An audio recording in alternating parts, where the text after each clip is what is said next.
আমরা মেনে নিতে পারছি না। আমাদের এমপি একজন জনপ্রিয় নেতা ছিলেন। তিনি ভারতে চিকিৎসা করাতে গিয়ে দীর্ঘদিন ধরে নিখোঁজ। বিভিন্ন গণমাধ্যম, গোয়েন্দা বিভাগ এবং স্বরাষ্ট্রমন্ত্রী বলেছেন তিনি ভারতে খুন হয়েছেন। আনারের মতো একজন এমপিকে খুব সহজেই কালীগঞ্জের মাটিতে খুন করা যেত, কারণ তিনি একা রাত 1টা, 2টা, 3টা নেই ঘুরে বেড়াতেন। বৃহস্পতিবার সকালে কথাগুলো বলছিলেন কালীগঞ্জ উপজেলা আওয়ামী লীগের সাধারণ সম্পাদক আইয়ুব হোসেন। তার দাবি, ভারতের লোকজন এই হত্যাকাণ্ডের সঙ্গে জড়িত। আমার কথা আমি এইটুকু বুঝি যে আনারের মতো একজন এমপিরে এই কালীগঞ্জের মাটিতে বা ঝিনাইদহ জেলায় খুব সহজেই খুন করা যেত, কারণ সে একা রাত 3টে, 2টো, 2:30, 1টার সময় সে একা মোটরসাইকেলে ঘুরে বেড়ায়। আজকে এখানে সরকার বলছে ইন্ডিয়া বলছে যে ইন্ডিয়ার কেউ জড়িত নেই, কিন্তু আমার ধারণা যে ইন্ডিয়ার কেউ যদি জড়িত না থাকে তাহলে এইভাবে নৃশংসভাবে একটা মানুষের হত্যা করা সহজ না। আমরা চাই এর সুষ্ঠু একটা বিশাল তদন্ত হয়ে একটা কালীগঞ্জের মানুষের সামনে আমাদের দেশ এবং পার্শ্ববর্তী দেশের যৌথ একটা দলিল যেন আমরা পাই।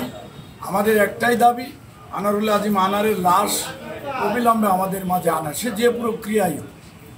আমরা গতকালও ভারতের মিডিয়ায় দেখেছি তার লাশ এক অদ্যবধি পায়নি খুঁজে, তাকে নাকি টুকরো টুকরো করা হয়েছে, এরকম কথা বিভিন্ন গণমাধ্যম বলছে। তো যেটুকুই পাক না কেন, অন্তত কালীগঞ্জের মানুষের তিনি যে সেবা দিয়ে গেছে দীর্ঘ সময়, সেই কালীগঞ্জের মানুষ 3.5 লক্ষ মানুষই না, জেলার মানুষ তাকিয়ে আছে যে কখন তার মরদেহটাই কালীগঞ্জে আসবে। এমপি আনোয়ারুল আজিম আনারের জন্ম 1968 সালের 3রা জানুয়ারি। তিনি পেশায় ব্যবসায়ী। দ্বাদশ জাতীয় সংসদ নির্বাচনে তিনি তৃতীয়বারের মতো এমপি নির্বাচিত হন। কালীগঞ্জ 4 আসন থেকে 3 বার নির্বাচিত আনার এক ক্রীড়া সংগঠক এবং একসময়ের জনপ্রিয় ফুটবল খেলোয়াড় ছিলেন। তো আসলে আমরা চাই আওয়ামী লীগের একজন সাধারণ কর্মী হিসাবে আমাদের প্রিয় নেতার যে খণ্ডিত লাশ আমরা যতটুকু শুনছি, অন্তত পক্ষে এই খণ্ডিত লাশটা অন্তত আমাদের এই নির্বাচনী এলাকায় আমাদের বাড়িতে যাতে পৌঁছায়, এই দাবিটাই সরকারের কাছে চাওয়া। আর বিশেষ করে যে প্রশ্নটা করেছেন যে এটা দু দেশের কূটনৈতিক তৎপরতা ব্যাপকভাবে চলছে। কূটনৈতিকভাবে ওনারা অবশ্যই এর সঠিক হোতাদের চিহ্নিত করবে এবং এদেরকে আইনের আওতায় নিয়ে এসে এদের বিচারের কাঠগড়ায় দাঁড়ানো হবে, এটাই হলো আমাদের দাবি। আপনারা সকলে অবগত আছেন, আমরা অবগত হয়েছি বিভিন্ন মিডিয়ার মাধ্যমে বা আমাদের রাষ্ট্রের মাধ্যমে যে সংসদ আনোয়ারুল আজিম আনার খুন হয়েছে।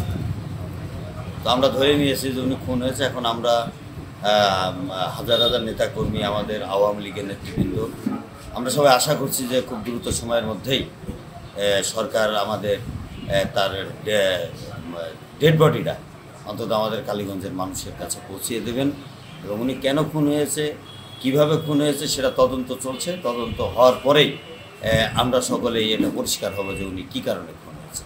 সরেজমিনে দেখা যায়, এমপি আনোয়ারুল আজিম আনারের মৃত্যুর সংবাদ শোনার পর দলীয় নেতাকর্মীরা এমপির কার্যালয় ও তার বাসভবনের সামনে এসে জড়ো হয়েছেন। আজও একই চিত্র দেখা গেছে। নেতাকর্মীদের মনে বিভিন্ন প্রশ্ন ঘুরপাক খাচ্ছে। সবাই জানতে চাইছে কেন আনার খুন হলেন। ভারতে গিয়ে হত্যা কেউ মেনে নিতে পারছেন না। নেতাকর্মী সহ সবার মাঝে হতাশা বিরাজ করছে। এই যে ঘটনা আপনি শুনছেন, এই ঘটনার সাথে কি আপনার এই শাহিন ভাই কি জড়িত কি নাকি আপনার কাছে? এটা আমি বিশ্বাস করতে পারছি না। সত্যি কথা বলতে শুনছি, সবাই বলছে, আবার এই ফোনেও দেখছি, তাতে আমি ঠিক বিশ্বাস করতে পারছি না। এখন ঘটনার পূর্ণ তদন্ত হোক, তদন্ত হয়ে যদি আমার ভাই দোষী হয় তাহলে তার শাস্তি আমার আমার ভাইয়ের সম্বন্ধে আমি যতটুকু জানি বা তার ছোটবেলাতে তো দেখেছি, এখন হয়তো সেভাবে দেখা সাক্ষাৎ হয় না ভাই, তো সে তো এই প্রকৃতির মানুষ, এটা আমার ইয়ে ছিল না।